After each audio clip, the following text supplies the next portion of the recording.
Morning, everybody. Welcome to Beacon Unitarian Universalist Congregation in Summit's virtual service. My name is Tuli Patel, and I have the honor of being both executive director as well as the lead for the Lifespan Ministry team. And I am joined today by Ellen Boylan and Dennis White, and we're going to hear a little bit more from them in just a little bit.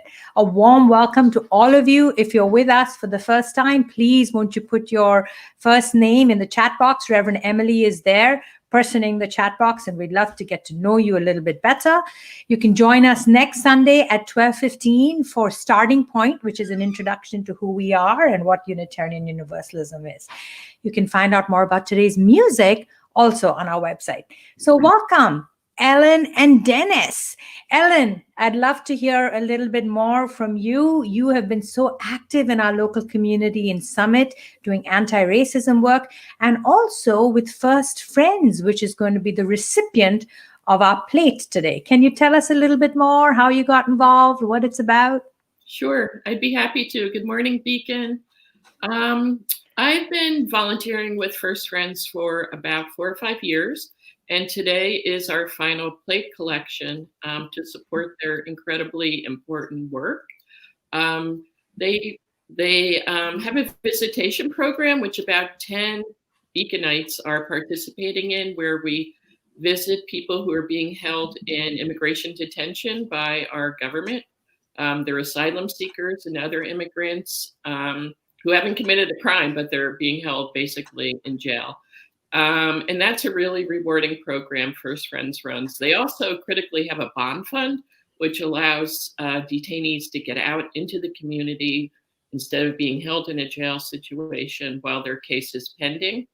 And First Friends also critically provides post-release support to people who've been held, housing, food, basic necessities, getting them on their feet. So I urge people, please support First Friends. It's really impactful thing you can do right here in our community.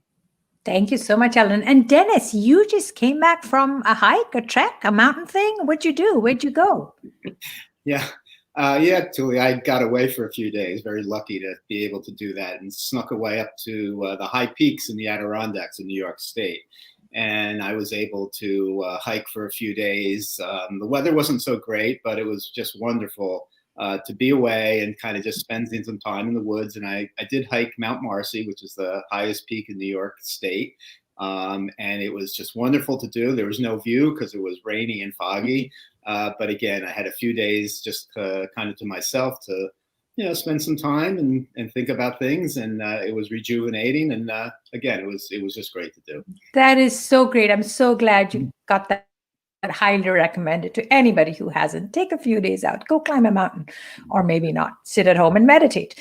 So one of the reasons you guys are here today in the live welcome is because you were the winners of our services auction bid on the sermon. Our services auction is our largest fundraiser, and every year people put up things that people can bid on. And what are some of the things that you've won other than what you've won today, which we'll talk about in a little bit? What's been fun about what you've won?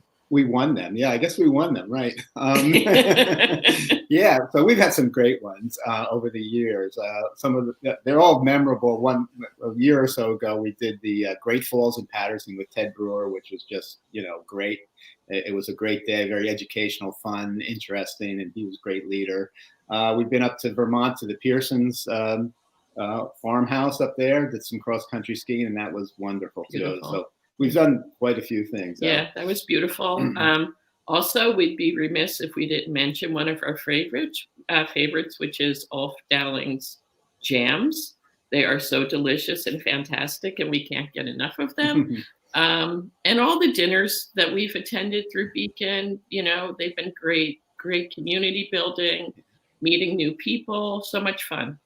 Yeah, that's fabulous. So I can't urge people enough to get out and come to our virtual launch party, which is 7:00 on November 14th.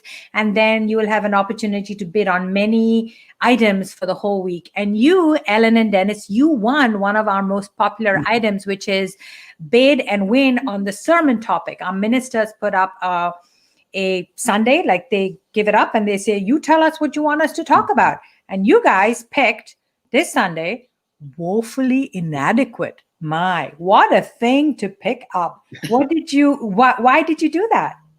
Well, first of all, we bid on the item because it was a sermon by Emilie, and we are always inspired by her wisdom and warmth and just learn so much from her. So we couldn't pass that up. And then we thought hard about, here we have an opportunity to learn from Emilie. What do we want her to speak to? So Dennis really came up with Woefully Inadequate, so I'm going to hand it to him.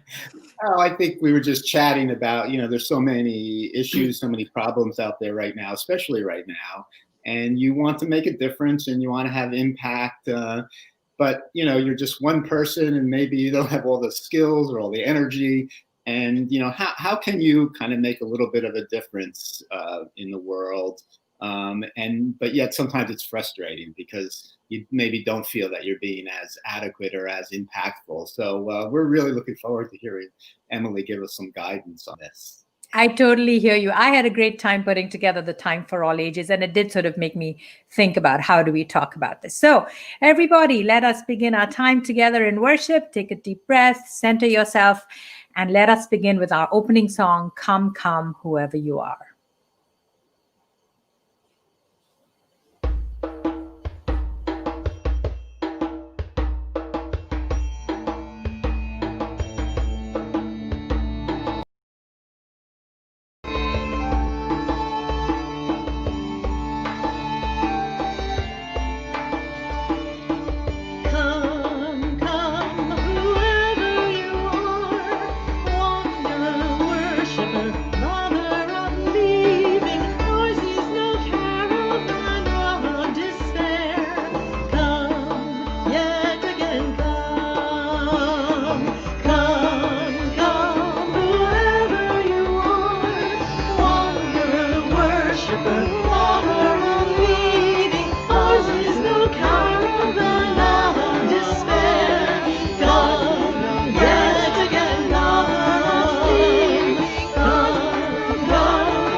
Good morning. We are the Lemon family.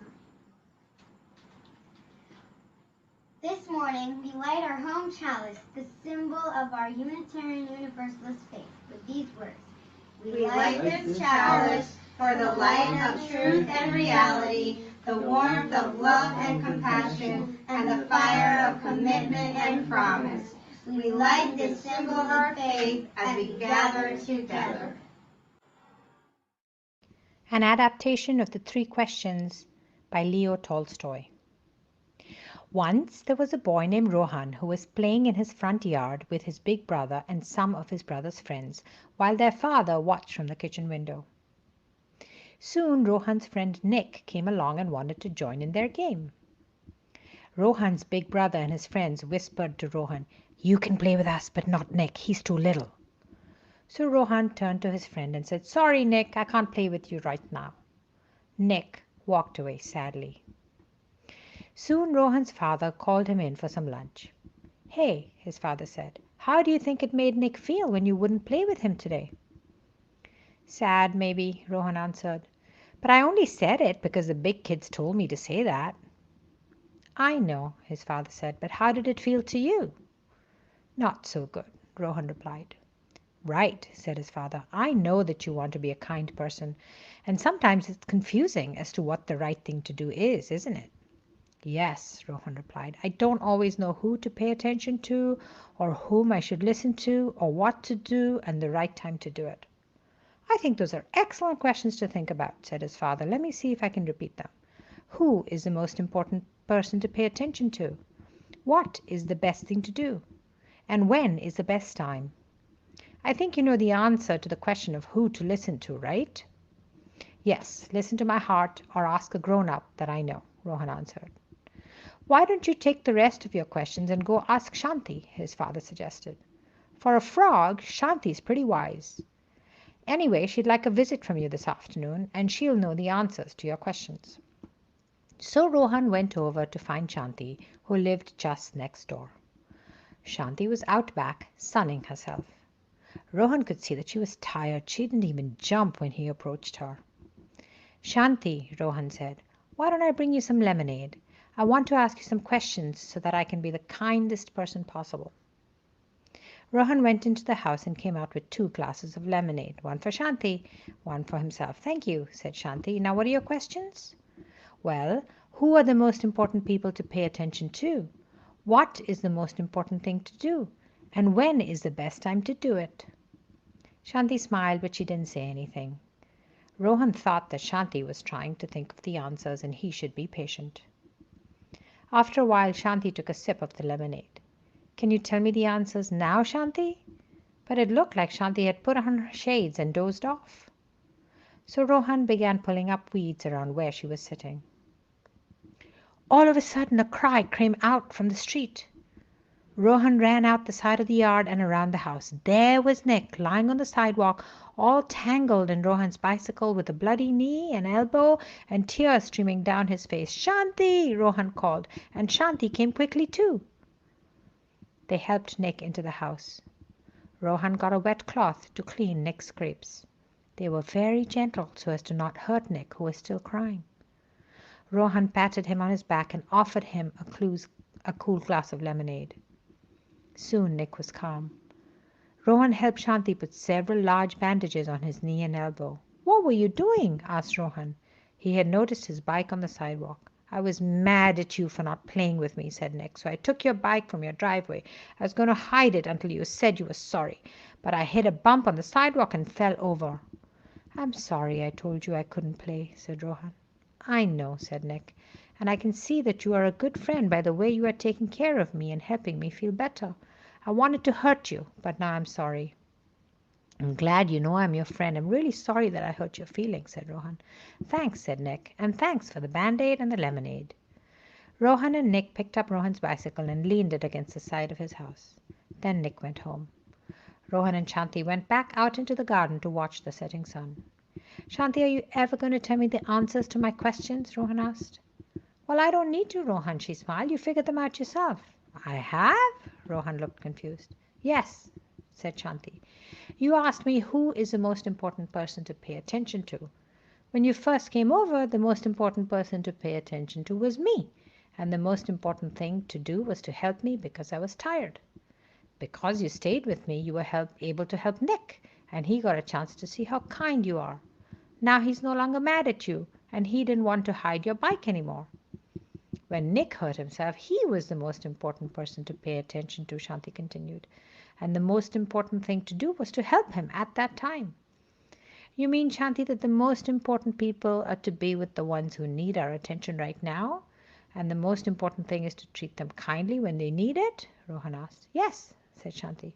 If you pay attention to the people who are around you and be kind, especially when they need it, you will be always doing the most important thing at the right time with the right people. And I think you knew that all along. Here ends our story. My name is Kathleen Grant, and I am one of Beacon's chaplains. And together we extend care of the community, even when we cannot be together physically. We're reaching out through weekly phone calls and cards. We, along with the ministers, facilitate our virtual pastoral touch points on Thursdays at noon and also in person at the outdoor chaplain hour on Sundays. Serving as chaplains has meant so much to us during this time. Each Sunday at Beacon, we invite you to light a candle of sorrow and joy, grief and celebration. So often it's a both and. Maybe you light a candle of gratitude and sorrow. Maybe you light one of healing and hope. Maybe it's a candle to give you strength and fortitude. You are welcome to light a candle in your home. If you have children, invite them to do so. You can also lift up a name in the chat. We also light a candle of witness for Hassani Best. Hassani Best of Asbury Park was 39 years old when he was killed by the police. We know very little about Hassani except what his mother said. He made some mistakes, but he was a good man. He is survived by his mother, 2 brothers, and 20-year-old son who grieve his loss. On October 22nd, many Universalist Unitarian clergy will gather with community members to call for justice. Today, we honor the life of Hassani Best and grieve his loss.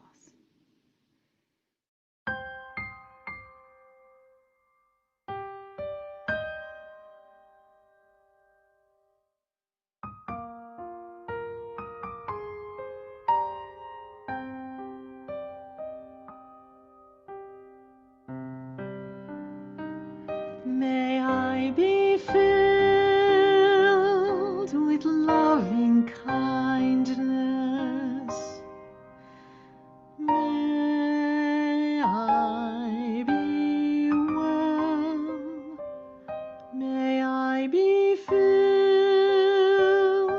with loving kindness.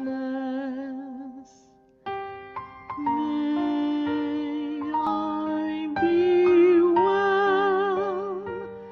May I be peaceful and at ease. May I be whole. May you be filled with loving kindness. May you be well. May you be filled with loving kindness. May you be well. May you be peaceful and at ease. May you be whole. May we be filled with loving kindness. May we be well. May we be filled with loving kindness.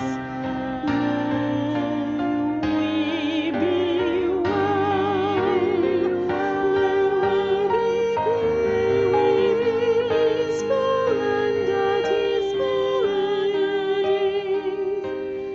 May we be whole.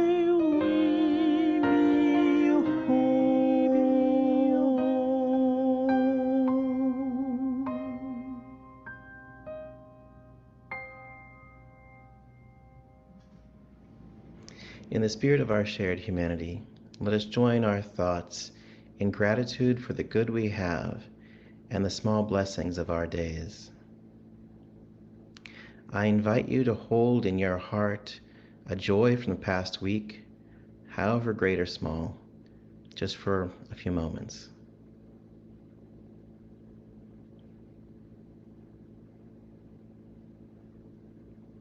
We hold up our loved ones who have occasion to celebrate and those who struggle or grieve. I invite you to whisper their names right where you are.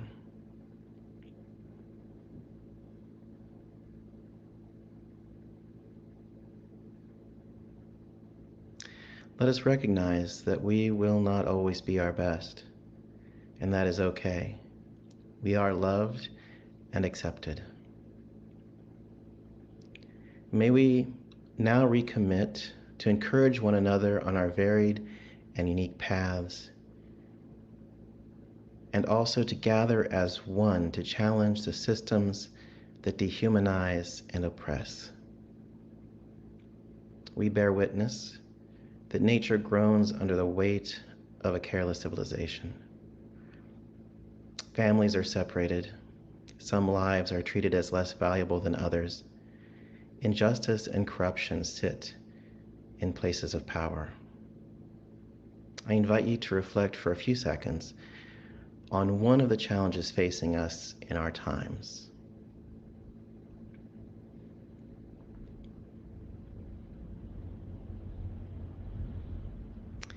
Now I invite you to consider those people and movements working for change.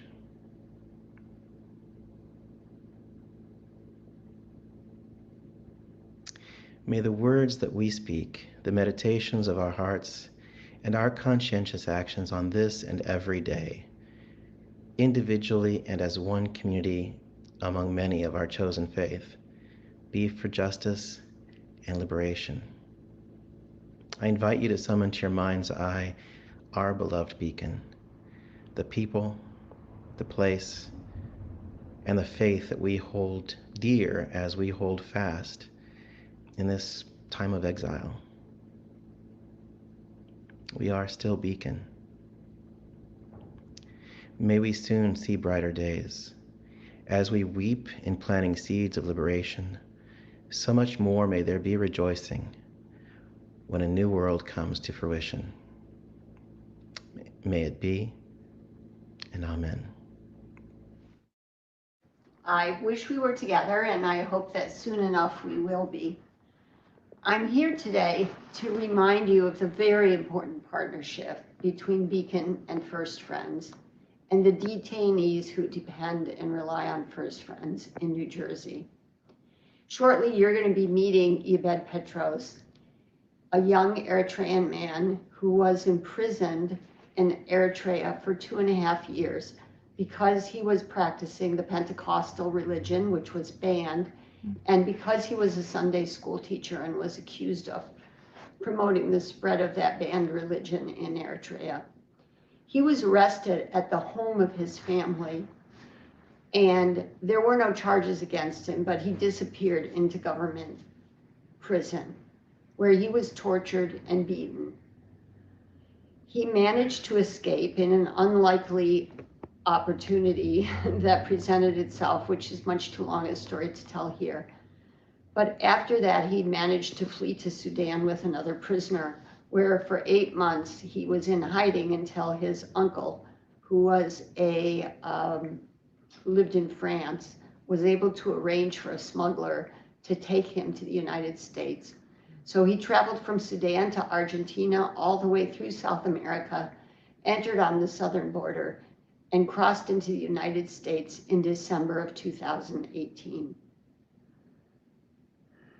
He was sent to Elizabeth, and that's where he arrived very exhausted and facing a very uncertain future after he applied for asylum. I met him through his attorney, who happened to be Marty Rothfelder, thus enters the Beacon Partnership. Marty had met with him a couple of times, and Ibed was very discouraged and depressed and lonely. There were very few people that spoke Turinga, which is his language, and he was having a very difficult time in spite of his unbelievably robust faith. Marty asked if First Friends could visit him, and I decided to visit him through First Friends, so we began a partnership. Eventually,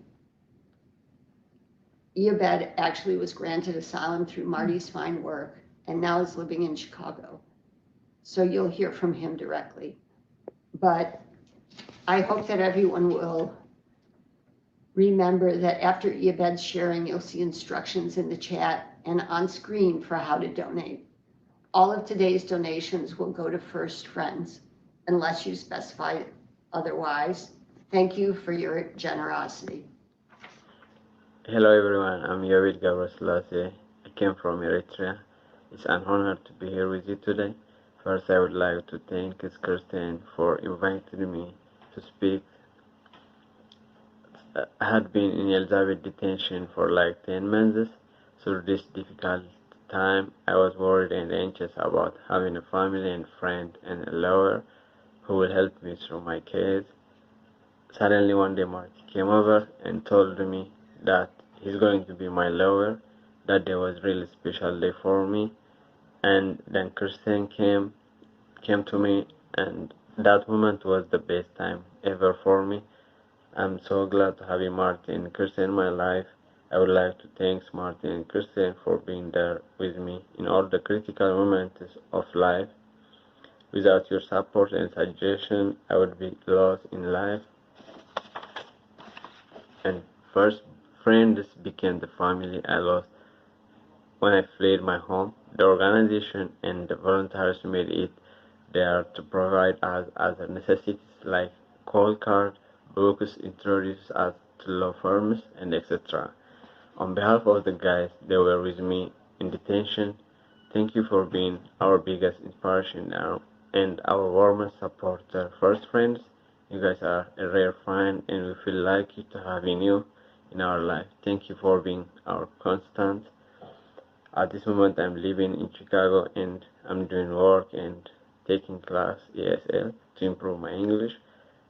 Thank you guys. Have a blessed day. Bye bye.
Here's what I want to know.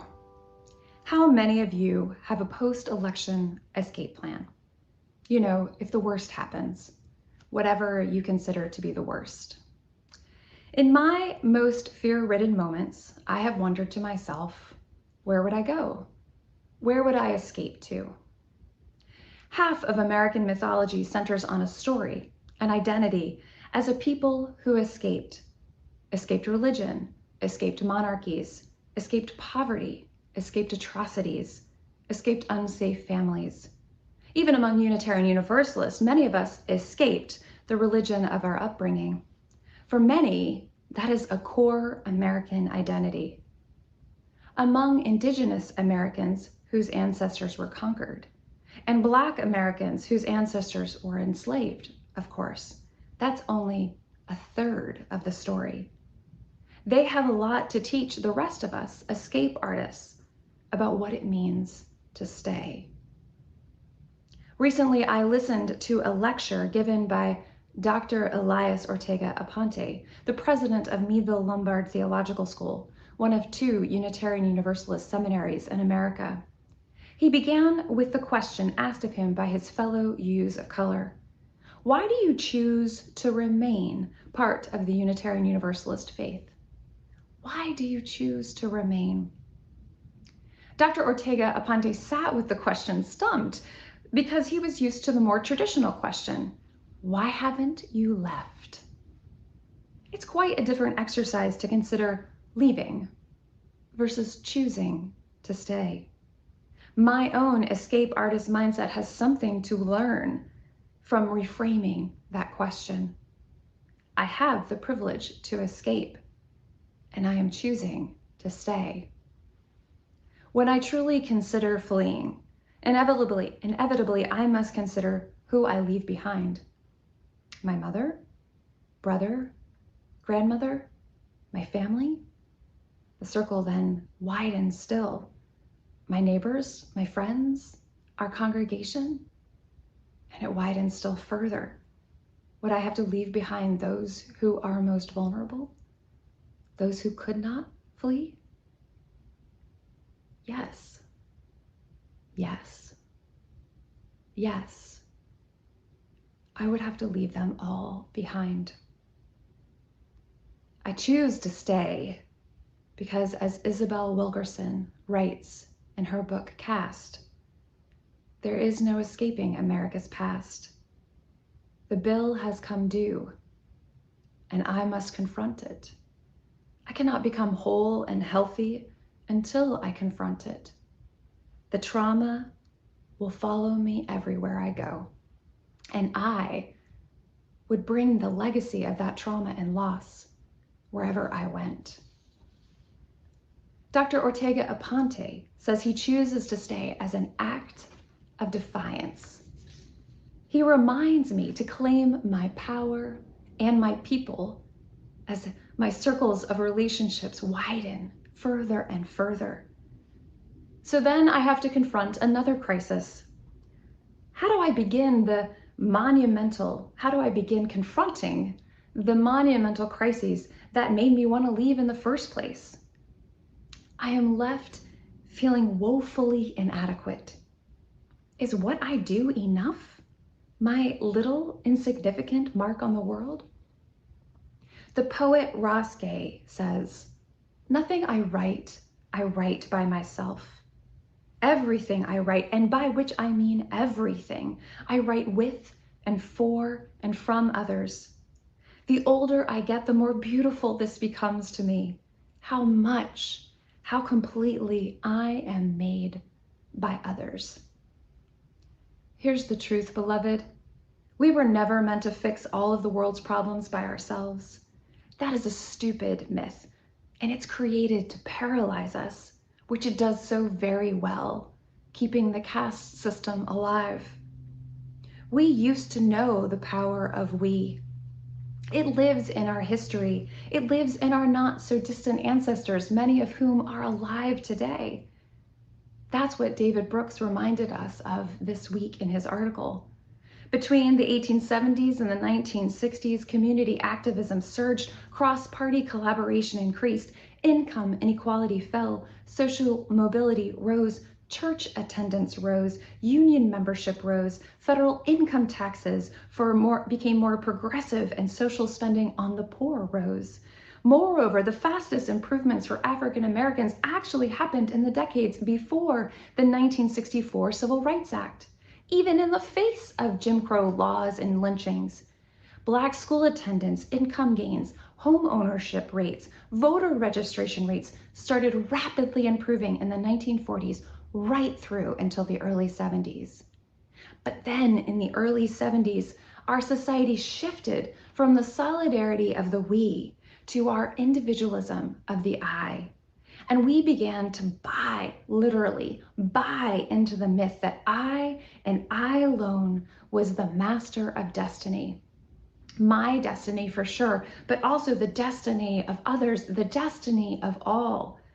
Who has ever been the destiny of their own life? Ever? We might think that we are, but we are inextricably woven, bound in a network of mutualities. Nothing I write by myself. Take Thomas Edison, a silly example. Did you know that he alone did not invent the light bulb? Helen Kerr shared with us the real story at Green Vespers last month.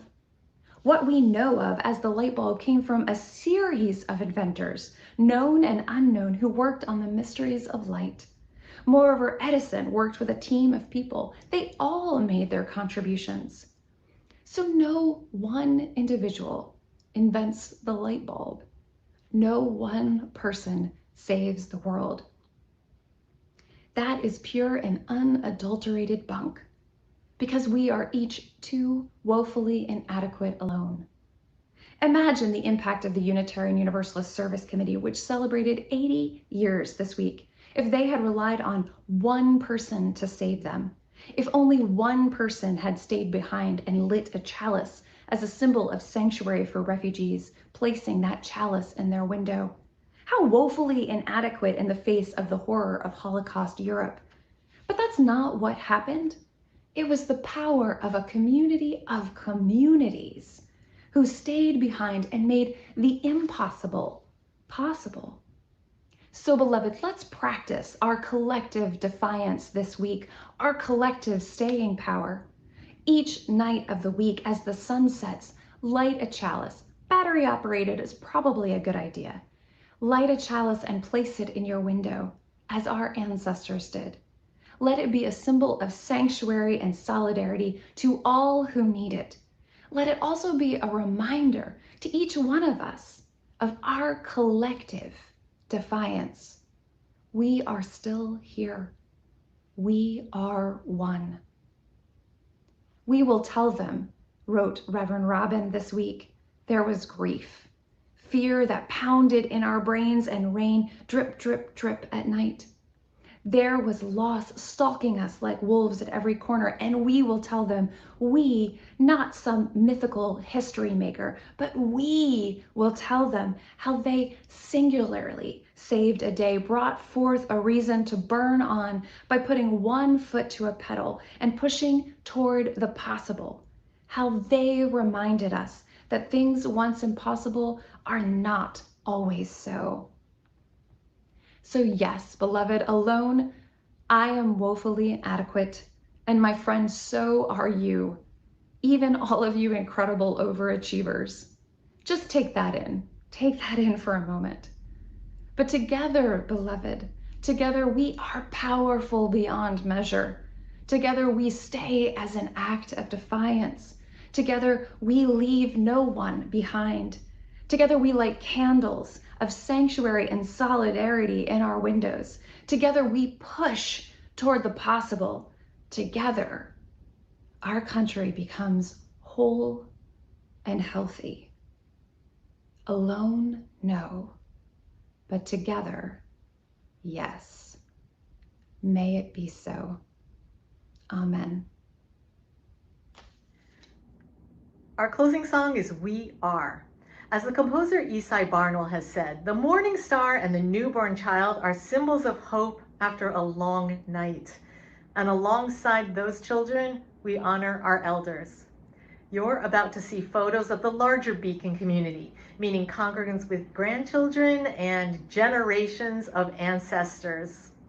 You might not know many of the people you're about to see, but I think that we can all take some strength in knowing that they are the ones who preceded us, and they are the ones who will follow us in this great lineage of existence. They are the ones who help us know who we are.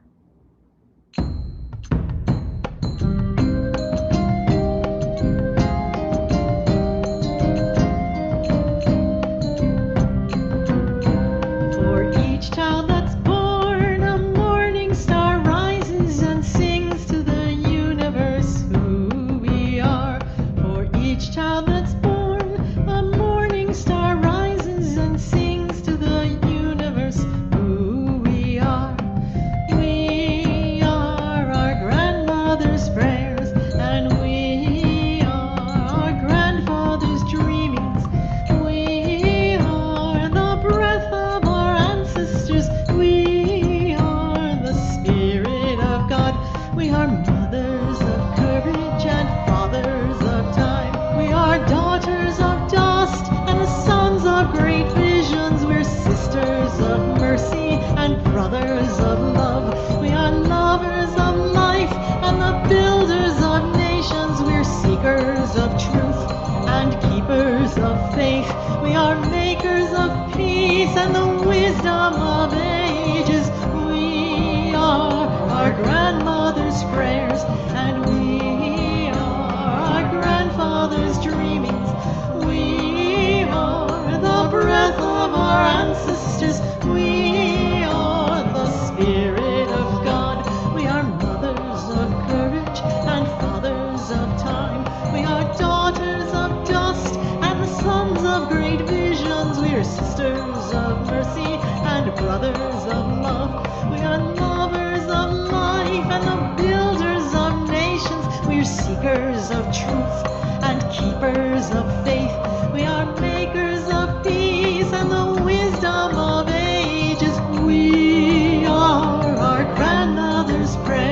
and we are our grandfather's dreamings. We are the breath of our ancestors. We are the Spirit of God. For each child that's born, a morning star rises and sings to the universe who we are. For each child that's born, a morning star rises and sings to the universe who we are.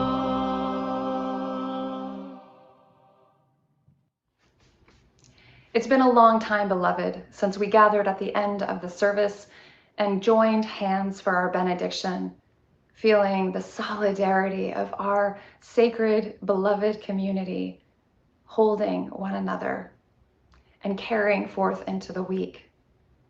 It may be a long time still before that moment happens. Yet, beloved, Beacon, we can iterate. We can reinvent for this time. So I invite you, each and all who are watching, you have to do this with me, as you are able. And if you are not able, imagine it. Place your hands on your heart. And then make a heart with your hands and send that love out to everyone who is watching.